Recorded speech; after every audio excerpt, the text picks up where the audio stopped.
महाभारत के कुछ ऐसे राज्य जो मैं आपको बताने वाला हूँ, पहले सब्सक्राइब कर ले। भगवान जी की कथा, प्रकाश जो हर हृदय में बसता है। बहुत समय पहले की बात है, जब धरती पर धर्म और अधर्म के बीच संतुलन डगमगाने लगा था। जब मनुष्य अपने स्वार्थ में इतना डूब गया था कि उसे न किसी और का दुख दिखता था, न प्रकृति की पीड़ा। तब लोगों के मन में एक ही प्रश्न गूंजने लगा था, क्या भगवान सच में हैं? और अगर हैं, तो क्या वे हमारी सुनते हैं? इसी धरती पर हिमालय की तलहटी में बसा था एक छोटा सा गांव, सत्यपुर। यह गांव कभी बहुत समृद्ध और शांत हुआ करता था, लेकिन समय के साथ वहां लोग, ईर्ष्या और अहंकार ने घर कर लिया था। लोग मंदिर तो जाते थे, लेकिन पूजा केवल दिखावे की रह गई थी। दिलों से भक्ति गायब हो चुकी थी। एक साधारण बालक। सत्यपुर में ही एक निर्धन परिवार में जन्मा था एक बालक, अनय। उसके पास न धन था, न अच्छे वस्त्र, न ही बड़ा घर, लेकिन उसके पास था एक बहुत बड़ा धन, निर्मल मन। हर सुबह अनय नदी किनारे जाकर बैठता, आंखें बंद करता और भगवान से बात करता। वह कोई बड़ी मांग नहीं करता था, बस इतना कहता, हे भगवान जी, अगर आप सच में हर जगह हैं, तो मेरे दिल में बने रहिए। मुझे अच्छा इंसान बना दीजिए। गांव के लोग उसका मजाक उड़ाते। कोई कहता, भूखे पेट भजन करने से क्या मिलेगा? कोई हंसकर बोलता, भगवान तुम्हें क्या देंगे? पहले खुद तो अमीर बनो। लेकिन अनय मुस्कुरा देता। उसे विश्वास था, भगवान आवाज नहीं, भावना सुनते हैं। गांव पर संकट। एक वर्ष भयंकर सूखा पड़ा। न बारिश हुई, न फसल उगी। कुएं सूखने लगे, पशु मरने लगे। गांव में हाहाकार मच गया। जो अमीर थे, वे अनाज छुपाने लगे। गरीब और गरीब होता चला गया। गांव के मुखिया ने मंदिर में बड़ी पूजा रखवाई।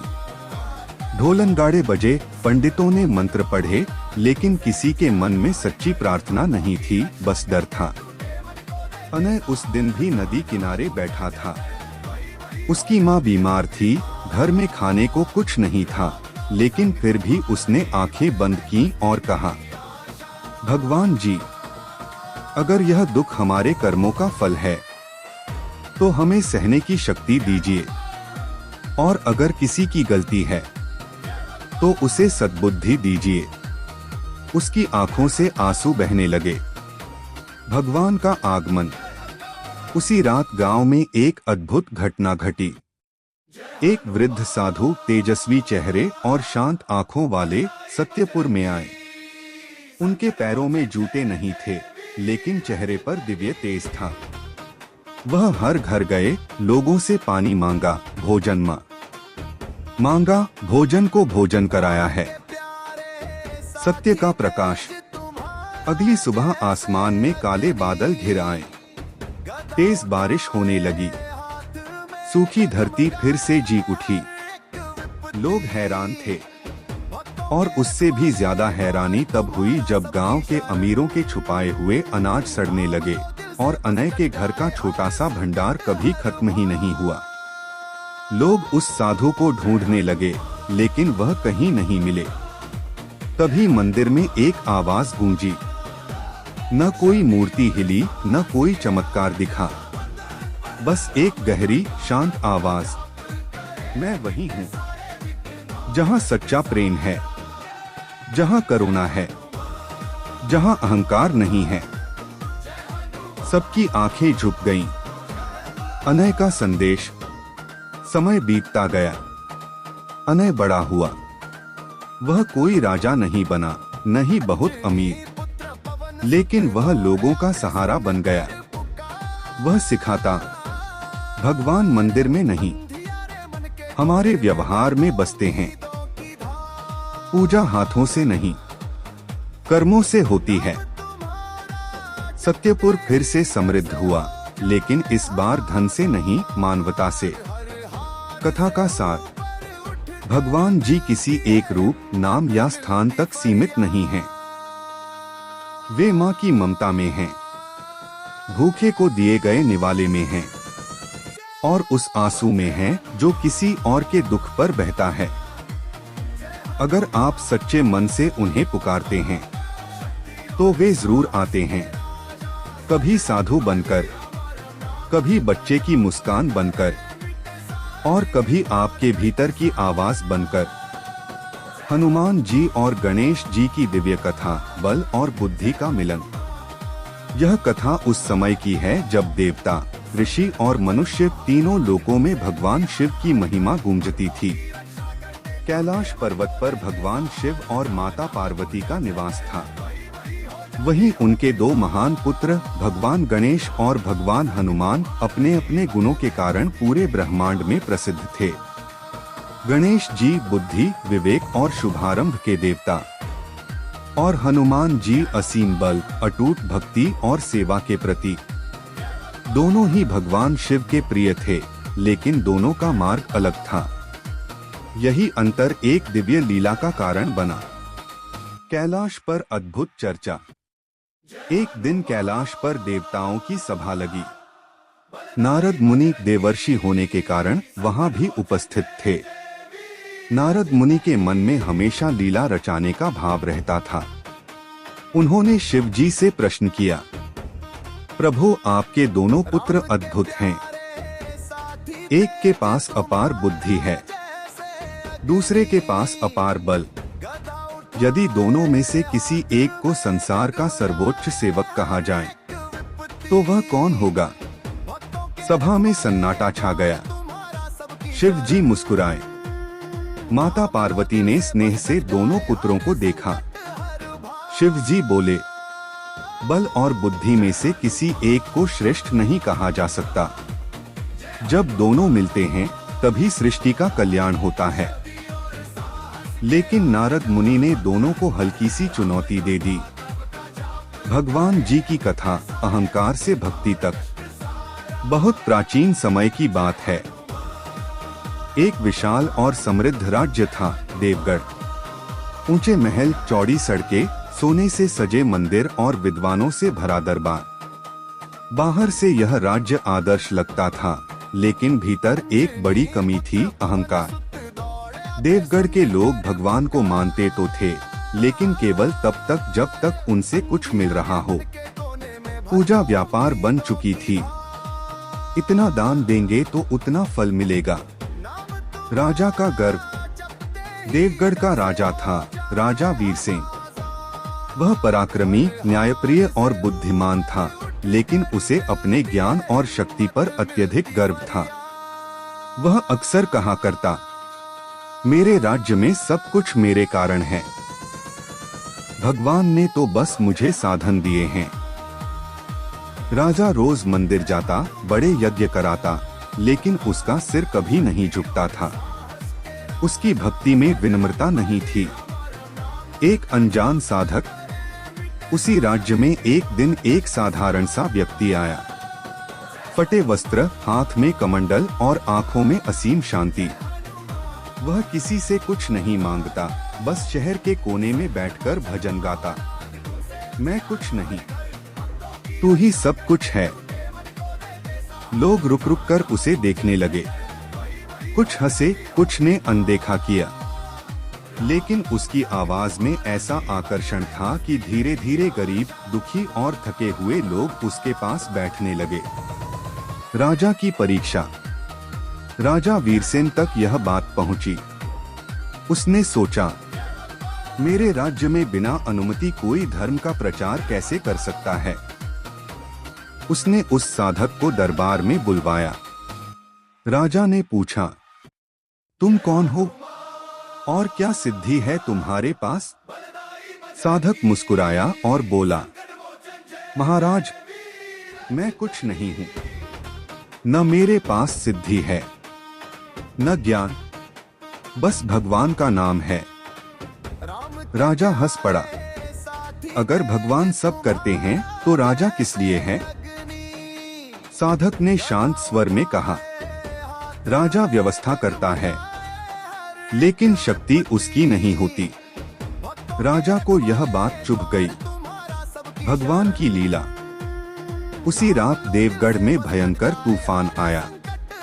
महल की दीवारें गिरने लगीं, खेत उजड़ गए, लोग डर से कांप उठे।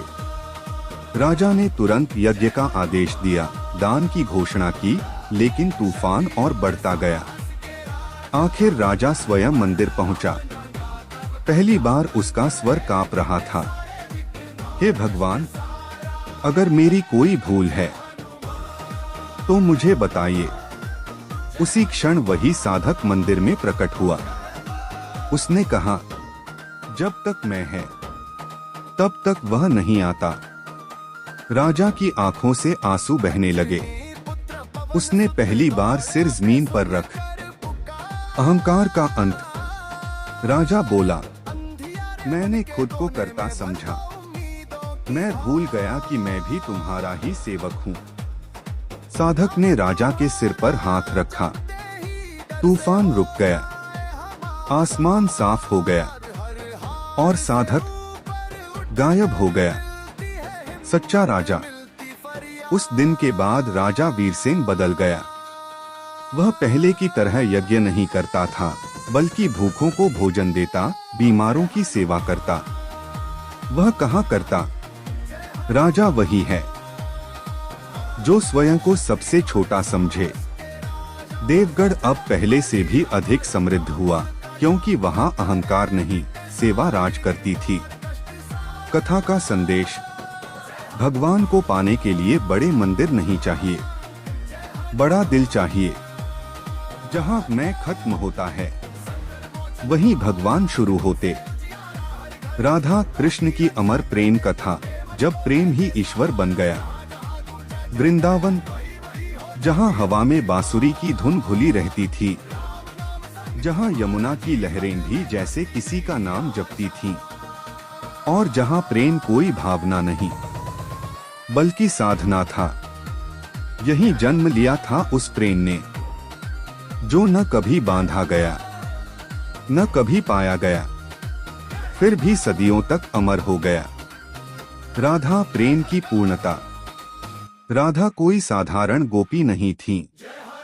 वह प्रेम का वह रूप थी जो मांगता नहीं, बस देता है। उनकी आंखों में शिकायत नहीं थी। उनके मौन में भी श्री कृष्ण का नाम था। गांव की गोपियां अक्सर पूछती, राधे तुम कृष्ण से इतना प्रेम क्यों करती हो? वह तो सबके हैं। राधा मुस्कुरा देती। वह जानती थी, जो सबका है वही मेरा है। कृष्ण प्रेम के स्वामी। श्री कृष्ण भी जानते थे कि राधा उन्हें संसार से नहीं, स्वयं से भी अधिक जानती हैं। जब वे बांसुरी बजाते तो सुर राधा के हृदय से निकलते। जब वे मुस्कुराते तो राधा का जीवन मुस्कुरा उठता।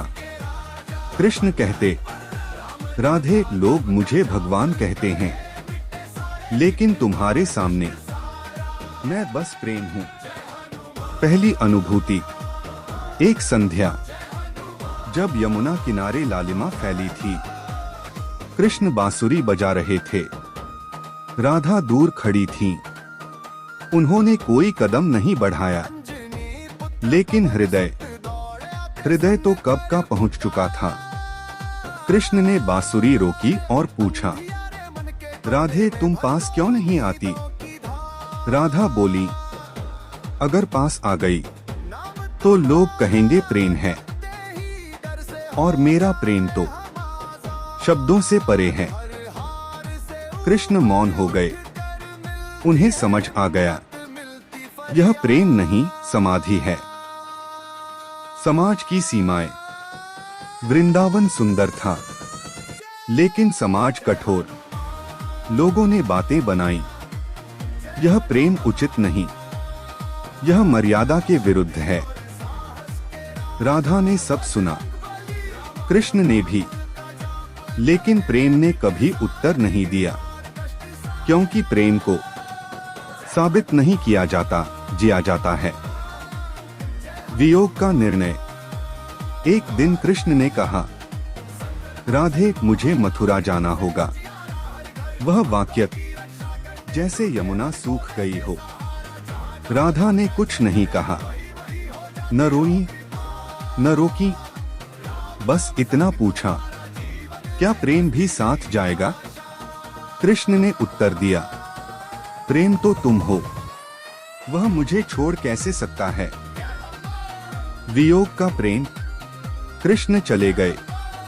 वृंदावन वैसा ही था, लेकिन सब कुछ बदल गया। राधा हर दिन यमुना किनारे जाती, बिना किसी आशा के। लोग कहते, वह लौटेगा नहीं। राधा मुस्कुराती, जो प्रेम में बस गया हो वह जाता नहीं। उनका प्रेम। माता लक्ष्मी और उनका भक्त। जब धन नहीं धर्म को चुना गया। बहुत प्राचीन समय की बात है। गंगा के तट पर बसा एक छोटा सा नगर था, धर्मपुर। यह नगर व्यापार के लिए प्रसिद्ध नहीं था, न ही राजसी वैभव के लिए। इसकी पहचान थी वहाँ के लोगों की सादगी, परिश्रम और ईमानदारी। इसी नगर में रहता था एक युवक, माधव। माधव न तो धनी था, न ही विद्वान पंडित। वह एक साधारण बुनकर था, जो दिन रात मेहनत कर कपड़ा बुनता और उसी से अपना और अपनी वृद्ध माँ का जीवन चलाता था। उसका घर छोटा था, छत से कभी कभी पानी टपकता था, लेकिन उसके घर में एक ऐसी चीज थी जो बड़े बड़े महलों में भी नहीं मिलती, शांति। माधव की भक्ति। हर सुबह सूरज निकलने से पहले माधव उठता, स्नान करता, घर के कोने में रखी माता लक्ष्मी की छोटी सी मिट्टी की मूर्ति के सामने दीप जलाता और हाथ जोड़कर कहता, हे माँ लक्ष्मी, मुझे अधिक धन नहीं चाहिए, बस इतना दीजिए कि मेरी मेहनत ईमानदार रहे और किसी का हक मुझसे न छीने। उसकी पूजा में न बड़े मंत्र थे, न महंगे फूल, बस सच्चा भाव था। उसकी माँ अक्सर कहती, बेटा, सब लक्ष्मी को धन की देवी कहते हैं, पर तुम उनसे धर्म क्यों मांगते हो? माधव मुस्कुराकर उत्तर देता, माँ, अगर धर्म रहेगा तो जो थोड़ा धन आएगा वही पर्याप्त होगा। नगर का दूसरा चेहरा। धर्मपुर में ही रहता था एक सेठ दामोदर। उसके पास अपार धन था, विशाल कोठी थी, नौकर चाकर थे। वह भी माता लक्ष्मी की पूजा करता था, लेकिन उसकी पूजा में दिखावा था। सोने के दीप, चांदी की थाली, महंगे वस्त्र, सब कुछ था। लेकिन सेठ का स्वभाव कठोर था। वह मजदूरों को पूरा धन नहीं देता, गरीबों को तिरस्कार से देखता और हर सफलता का श्रेय खुद को देता। वह अक्सर कहा करता, माता लक्ष्मी मेरे साथ हैं, इसलिए मैं महान हूँ। माता लक्ष्मी की चिंता। वैसे तो माता लक्ष्मी वैकुंठ में विराजमान रहती थीं, लेकिन जब धरती पर धन का दुरुपयोग बढ़ जाता है तो उनका मन व्याकुल हो उठता है। एक दिन उन्होंने भगवान विष्णु से कहा, स्वामी, लोग मुझे पाने के लिए पूजा तो करते हैं, लेकिन मेरे मूल स्वरूप धर्म और सदाचार को भूलते जा रहे हैं। भगवान विष्णु मुस्कुराए, देवी, आज भी धरती पर कुछ ऐसे हृदय हैं जहां आप बिना बुलाए वास करती हैं। माता लक्ष्मी समझ गई, उन्हें स्वयं जाकर देखना होगा। भेष बदला गया। एक संध्या माता लक्ष्मी ने एक साधारण वृद्ध का रूप धारण किया। फटे वस्त्र, हाथ में लाठी और आंखों में गहरी थकान। वह धर्मपुर पहुंची। सबसे पहले वे सेठ दामोदर की कोठी के द्वार पर पहुंची। धन के द्वार पर अपमान। वृद्धा ने धीरे से कहा, बेटा, 2 दिन से भूखी हूँ, थोड़ा अन्न मिल जाए तो। सेठ ने उन्हें ऊपर से नीचे देखा, चेहरा सिकोड़ते हुए बोला, यह कोई धर्मशाला नहीं है, यहाँ रोज ऐसे लोग आते हैं, जाओ कहीं और। द्वार बंद कर दिया गया। माता लक्ष्मी का चेहरा शांत था, लेकिन उनकी आंखों में करुणा थी, क्रोध नहीं। गरीबी के द्वार पर सम्मान। वृद्धा आगे बढ़ी। थोड़ी दूर पर माधव का छोटा सा घर था। उन्होंने द्वार खटखटाया। माधव की मां ने दरवाजा खोला। वृद्धा को देखते ही बोली, मां, भीतर आइए, हमारे पास बहुत नहीं है, पर जो है वह आपका है। माधव ने तुरंत अपनी थाली आगे बढ़ा दी। उस दिन उनके पास केवल 2 रोटियां थीं। माधव बोला, मां, आप खा लीजिए, हम बाद में देख लेंगे। वृद्धा की आंखें भर आईं। परिवर्तन। कुछ समय बाद माधव का काम बढ़ने लगा। लोग उसके कपड़े खरीदने लगे, क्योंकि उनमें ईमानदारी बुनी होती थी। वह धीरे धीरे संपन्न हुआ, लेकिन उसका स्वभाव नहीं बदला। उसने एक अन्न क्षेत्र खुलवाया, गरीब बच्चों को काम सिखाया। सेठ का पतन। उधर सेठ दामोदर का घमंड बढ़ता गया। एक दिन उसका सारा धन गलत व्यापार में डूब गया। कोठी सूनी हो गई। भूखा प्यासा सेठ उसी माधव के द्वार पर पहुंचा। माधव ने उसे पहचान लिया, लेकिन कोई कटुता नहीं दिखाई। उसने सेठ को भोजन दिया और कहा, धन आता जाता है सेठ जी, लेकिन इंसानियत साथ रहनी चाहिए। सेठ की आंखों से आंसू बहने लगे। अंतिम दर्शन। एक रात माधव को स्वप्न आया। माता लक्ष्मी बोली, बेटा, जहाँ करुणा होती है वहीं मैं ठहरती हूँ। तुमने मुझे मंदिर में नहीं, अपने कर्मों में बसाया है। कथा का संदेश। लक्ष्मी केवल धन नहीं है, वे सदाचार, संतुलन और सेवा हैं। जहाँ धन अहंकार बन जाए, वहाँ लक्ष्मी नहीं रुकती, और जहाँ सच्चा हृदय हो, वहाँ वे बिना बुलाए आती हैं।